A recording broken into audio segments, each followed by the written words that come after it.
Hello dear students, कैसे हैं आप सब बच्चों। आप सभी के इंतजार की घड़ी हो गई ख़त्म, क्योंकि आ चुका है कक्षा 11वीं का विषय जियोग्राफी का 100% ओरिजिनल पेपर लीक हो चुका है बच्चों। जहां पर आप इसका बारकोड स्कैनर पूरा मिला सकते हैं बच्चों। आपको मैं पूरा क्वेश्चन दिखा दूं, इस टाइप के क्वेश्चन है जो आपके एग्जाम में देख लीजिए, आपके कल के एग्जाम में आने वाले हैं बच्चों। तो आज की इस वीडियो पे बच्चों मैं आपको पूरे 70 के नंबर के 70 क्वेश्चंस का पूरा हल भी कराने वाला हूँ। आप देख लीजिए, इसका पूरा आंसर भी मैंने ढूंढ के ले आया है।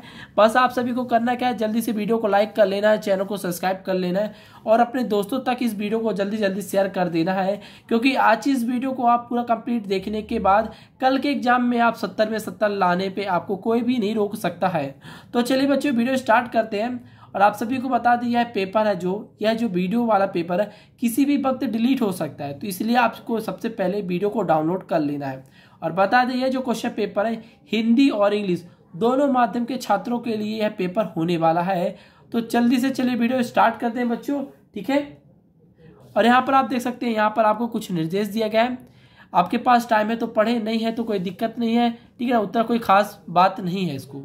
तो पहला प्रश्न आता है बच्चों, सही विकल्प चुनकर लिखिए। पहला है, भूगोल का जनक किसे कहा जाता है। ऑप्शन है इरेटोस्थनीज, हिप्पोकर्स, हिकैटियस या अलेक्जेंडर वॉन हम्बोल्ट। तो आप सभी को जो इसका सही उत्तर लगाएंगे बच्चों, ऑप्शन नंबर आ इरेटोस्थनीज सही उत्तर हो जाएगा, ठीक है। अगला है, पृथ्वी की सबसे ऊपरी परत है, तो बताना है सियाल, सीमा, नीफे या क्रस्ट। तो आप सभी को इसका जो सही उत्तर लगाएंगे बच्चों, क्रस्ट इसका सही उत्तर हो जाएगा, ठीक है।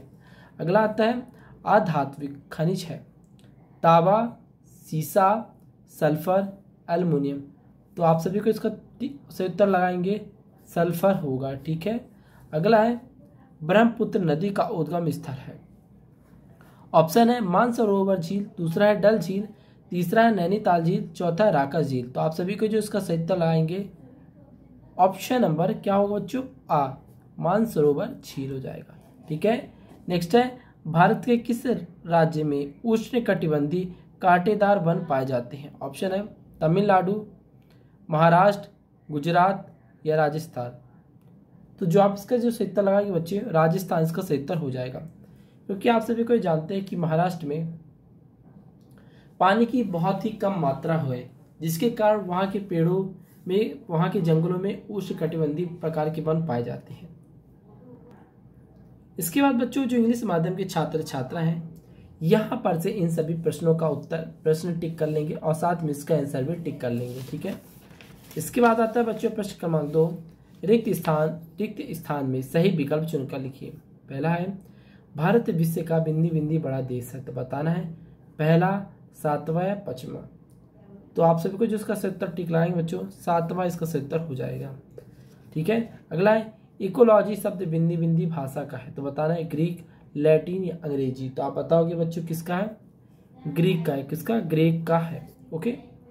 नेक्स्ट है, जल की उपलब्धता के कारण पृथ्वी को बिंदी बिंदी कहा जाता है, लाल, हरा या नीला। तो आप सभी को इसका जो सही उत्तर टिक करेंगे बच्चों, नीला इसका सही उत्तर हो जाएगा, ठीक है। अगला है, समताप मंडल में बिंदी बिंदी परत पाई जाती है। तो बताना है ओजोन, धूलकण या मिट्टी। तो आप बताओगे बच्चों, ओजोन परत पाई जाती है, ठीक है। अगला है, अग्नेय लैटिन भाषा के बिंदी बिंदी शब्द से लिया गया है, ह्यूमस, इग्नस या बोसाल्ट। तो आप सभी को इसका जो सही उत्तर लगाएंगे टिक बच्चों, इग्नास इसका सही उत्तर हो जाएगा। अगला है, जोबियन ग्रहों की संख्या बिंदी बिंदी है। तो बताना 4, 5 या 6।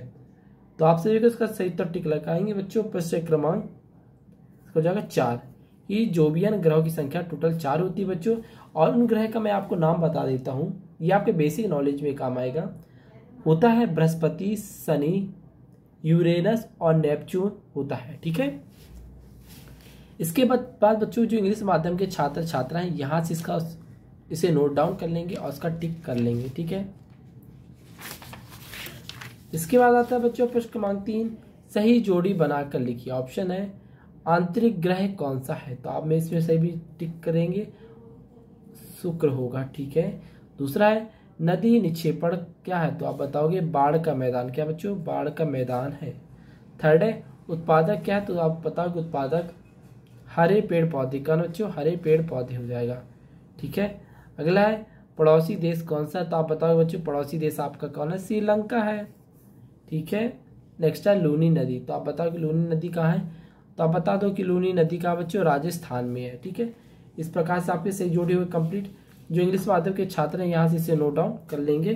ठीक है, इसके बाद आता है बच्चों आपका सत असत, मैंने टिक करके ऑलरेडी रखा है यहाँ पर। पहला है वन नीति का उद्देश्य, देश के 33% भाग पर वन लगाना है, तो आप लगा दो इसका उत्तर सत्य। अगला है प्रोजेक्ट टाइगर योजना 1973 में चलाई जा रही है, तो आप बताओगे इसका उत्तर सत्य। नेक्स्ट है करेवा भू आकृति कश्मीर हिमालय में स्थित है, तो आप बताओगे सत्य। नेक्स्ट है सुभेद प्रजातियों को संरक्षण की आवश्यकता नहीं है, तो आप बताओगे असत्य, बल्कि उनको आवश्यकता है। अगला है सागरी जल में लवणता का मुख्य स्रोत हिम नदी है, तो आप बताओगे असत्य, हिम नदी नहीं है बल्कि कुछ और है। अगला है कोहरा एक प्रकार का छोटा बादल है, तो आप बताओगे जी हाँ बच्चों कोहरा एक प्रकार का छोटा बादल, आप लगा दो इसको उत्तर सत्य। ठीक है, इसके बाद जो इंग्लिश माध्यम के छात्र छात्रा यहाँ से इसे नोट डाउन कर लेंगे ट्रू और फॉल्स को। ठीक है ना, उत्तर भी आपका वही बच्चों सेम होने वाला है। ठीक है, नेक्स्ट बच्चों प्रश्न क्रमांक 5, एक वाक्य में उत्तर लिखिए। पहला है प्रकाश वर्ष किसका मात्रक है, तो पहले बता दें हम आपको पहले इसका क्वेश्चंस का पहले पूरा क्वेश्चंस को समझाएंगे और फिर इसका हम लास्ट में इसका आंसर भी आपको कॉपी में लिखित रूप में दिखा देंगे। ठीक है ना, तो बताना कि प्रकाश वर्ष किसका मात्रक है, तो आप सभी को उत्तर लगाएंगे इसका प्रकाश वर्ष दूरी का मात्रक है। ठीक है, अगला है कपासी मिट्टी किसे कहा जाता है, तो आप बताओ बच्चों कपासी मिट्टी काली मिट्टी को कहा जाता है। ठीक है, अगला है पार्थिव ग्रहों का निर्माण किन तत्वों से हुआ, तो आप बताओगे बच्चों जो पार्थिव ग्रहों का निर्माण एल्युमिनियम, मैग्नीशियम, चट्टान और अन्य प्रकार के सामान्य खनिजों से हुआ है। अगला है उष्णकटिबंधीय सदाबहार वन क्षेत्रों में वार्षिक वर्षा कितनी सेंटीमीटर होनी चाहिए, तो आप बताओगे जो वार्षिक वर्षा होती है वहाँ 175 सेंटीमीटर से 200 सेंटीमीटर तक होती है। अगला है श्रीलंका भारत के से किस जल संधि द्वारा अलग होता है, तो आप बताओगे जो श्रीलंका है भारत से पाक जल संधि द्वारा अलग होता है। ठीक है, अगला छठवां है भूगोल में तापमान, वर्षा, आर्द्रता आदि का अध्ययन किस शाखा के अंतर्गत किया जाता है, तो आप सभी को बच्चों इसका जो सही उत्तर लिखेंगे जलवायु विज्ञान, क्या लिखेंगे जलवायु विज्ञान लिखेंगे। ठीक है, इसके बाद जो इंग्लिश माध्यम के छात्र छात्रा हैं इसका उत्तर लिख लेंगे, सेम उत्तर होने वाला है। ठीक है, यदि आपको किसी प्रकार की कोई भी डाउट होती है ट्रांसलेट में तो आप हमें कमेंट कर दीजिए, हम उसका आपको सही उत्तर बता देंगे उसमें भी। ठीक है, ठीक बच्चों, इसके बाद हम चलते हैं प्रश्न क्रमांक 6 से। ठीक है, 6 से 7 से 8 से बता दें बच्चों, पहले हम इन सभी क्वेश्चंस को आपको समझाएंगे, इसलिए क्योंकि जो set A, set B, set D और सेट सी के जो क्वेश्चन पेपर है उनमें जो क्वेश्चन है सभी क्वेश्चंस आगे पीछे हैं। ठीक है, तो इसीलिए पहले क्वेश्चंस को हम समझा दें आपको, फिर लास्ट में हम आपको इसका आंसर भी बता देंगे, तो आप खटाखट वहां से कॉपी पे नोट डाउन कर लीजिएगा और पीडीएफ तो आपको मिलने ही वाला है, तो आप पीडीएफ से इसे भी नोट कर लीजिएगा। ठीक है, तो चलिए छठवां है भौतिक भूगोल की कोई 4 विशाखाओं का नाम लिखिए। इसके लिए आपको 2 नंबर मिलने वाले हैं बच्चों। ठीक है, यहाँ पर आपको जो भौतिक भूगोल है ना उनकी शाखाओं को 4 विशेषताएं नहीं, यहाँ पर बच्चे गलती करेंगे, विशेषताओं को नहीं आपको 4 शाखाओं का उनका नाम लिखना है। ठीक है, 8वें में पूछा गया है भूगोल के इतिहास से संबंध स्पष्ट लिखिए, मतलब बच्चों यहाँ पर आपको भूगोल का इतिहास लिख देना है कि भूगोल होता क्या है, कौन इसका आविष्कारक है, भूगोल किस शब्द से उत्पत्ति हुई, सब बता देना आपको। ठीक है, इसके बाद प्रश्न क्रमांक 7 ओस क्या है। देखो ठंडी के समय आपने देखा होगा कि ओस की बूंदे, पानी की बूंदे होती छोटी छोटी जो घासों में जम जाती है, यदि आपने कभी सुबह घूमा होगा तो अक्सर इन्हें देखा होगा घास पे। ठीक है, उसी को ओस कहते हैं। ठीक है, जो 2 नंबर का ये होने वाला है बच्चों। ठीक है, 8वें में है वायुमंडल के संगठक तत्वों को लिखिए। आपको बताना है कि जो वायुमंडल होती है उसमें जो संगठक तत्व होते हैं उनका नाम आपको बता देना है। ठीक है, इसके बाद आता है प्रश्न क्रमांक 8 जैव विविधता से क्या आशय है। ठीक है, किससे? जैव विविधता यहाँ पर आपसे पूछा है। ठीक है, आपको यहाँ इसके लिए भी 2 नंबर मिलने वाले हैं। अथवा दुर्लभ प्रजातियों से क्या आशय है? क्या बता रहा बच्चों कि दुर्लभ प्रजातियां किसे कहते हैं? ठीक है, उसका आपको बताना है। इसके बाद प्रश्न क्रमांक 9, भारत को उपमहाद्वीप क्यों कहा जाता है? बताना कि जो भारत है उसे उपमहाद्वीप क्यों कहा जाता है, इसके लिए आपको 2 नंबर मिलने वाले हैं। अथवा अक्षांश रेखाओं की कोई 2 विशेषता लिखिए। क्या बच्चों? अक्षांश रेखाओं की यहाँ पर आपको 2 विशेषताओं को लिखना होगा। प्रश्न क्रमांक 10 में है बच्चों, अपवाह से आप क्या समझते हैं? ठीक है, इसके लिए आपको 2 नंबर मिलने वाले यहाँ पर। अथवा में पूछा गया पंचनद की प्रमुख नदियों के नाम लिखिए। क्या बच्चों? आपको पंचनद में जो प्रमुख नदियां उनके नाम को लिखना है यहाँ पर।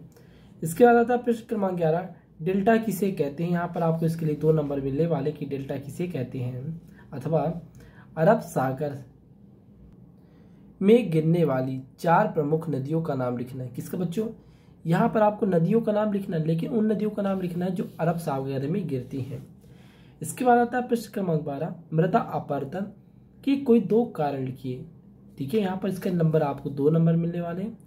मतलब मिट्टी का कटाव क्यों होता है, किन कारणों से होता है जो मिट्टी का कटाव होता है, तो आपको बताना है कि पेड़ों को नहीं लगाने के कारण ही वहाँ पर मिट्टी का कटाव होता है, क्योंकि उनमें जो अणुओं की बंधता होती है वो कमजोर हो जाती है। ठीक है, अथवा सामाजिक वानिकी क्या है? आपको सामाजिक वानिकी के बारे में बताना है यहाँ पर। इसके बाद आता है प्रश्न क्रमांक 13, सुनामी क्या है? देखिए, सुनामी तो आप सभी को लगा दोगे कि ऊंची ऊंची लहरों वाले उठने के कारण सुनामी। ठीक है, अथवा बाढ़ नियंत्रण के 2 उपाय लिखिए। यहाँ पर आपको बताना है कि बाढ़ नियंत्रण, जैसे बाढ़ कहीं बहुत ज्यादा आती है तो वहां पर उसको नियंत्रित करने के लिए ऐसे क्या उपाय करने चाहिए, वहां पर आपको ये बताने हैं। इसके बाद आता है बच्चों आपका पृथ्वी के ऊष्मा बजट को समझाइए। यहाँ पर से आपके सभी प्रश्न 3-3 नंबर के होने वाले हैं बच्चों, देख लीजिए। ठीक है ना, यहाँ पर आपको बताना है कि पृथ्वी में जो ऊष्मा बजट को आपको बताना है। अथवा में वायुमंडल के संघटक तत्वों के नाम लिखिए। देखिए, जो वायुमंडल में जो जो तत्व मिले रहते हैं, जैसे सोडियम हो गया, ठीक है ना, और नाइट्रोजन ऑक्साइड हो गया, ये सब मिले रहते हैं ना। ठीक है, तो उनके संघटक तत्वों के आपको यहाँ पर नाम बताना है। इसके बाद आता है प्रश्न क्रमांक 15, अटलांटिक महासागर की किन्हीं 3 धाराओं का वर्णन कीजिए।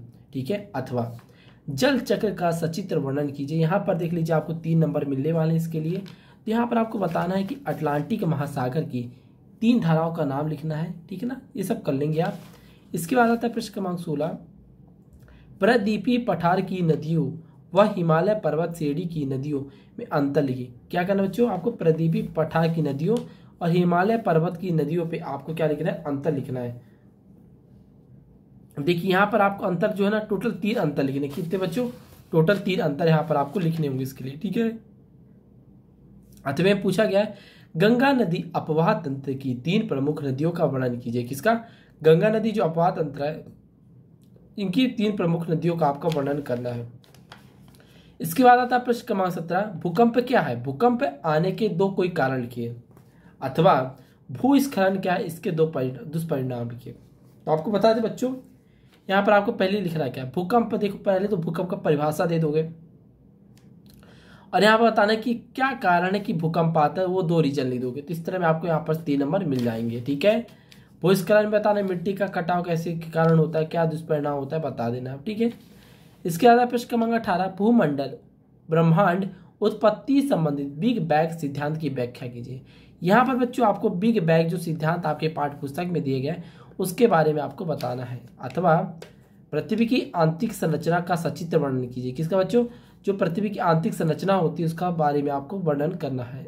यहाँ पर आप देख सकते हैं इन प्रश्नों के लिए यहाँ पर आपको 4 नंबर मिलने वाले। कितने? 4 नंबर मिलने वाले हैं।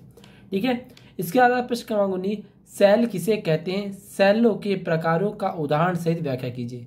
ठीक है ना, किसका उदाहरण सहित व्याख्या करना है? सेलों किसे कहते हैं, उनका उदाहरण का व्याख्या करना है। यहाँ पर आप देख सकते हैं इसके लिए आपको 5 नंबर मिलने वाला है बच्चों। इसके बाद अथवा पूछा गया नदी अपवर्तन से निर्मित स्थल कृतियों का सचित्र वर्णन कीजिए। क्या बताना है आपको? जो नदी अपवर्तन होती हैं, ठीक है, उनमें जो स्थल कृतियों का निर्माण होता है उनका आपको सचित्र वर्णन करना है। ठीक है, इसके बाद बच्चों आता है प्रश्न क्रमांक 20, जो आपके पाठ्य पुस्तक मतलब आपके इस क्वेश्चन पेपर का लास्ट क्वेश्चन पेपर होने वाला है।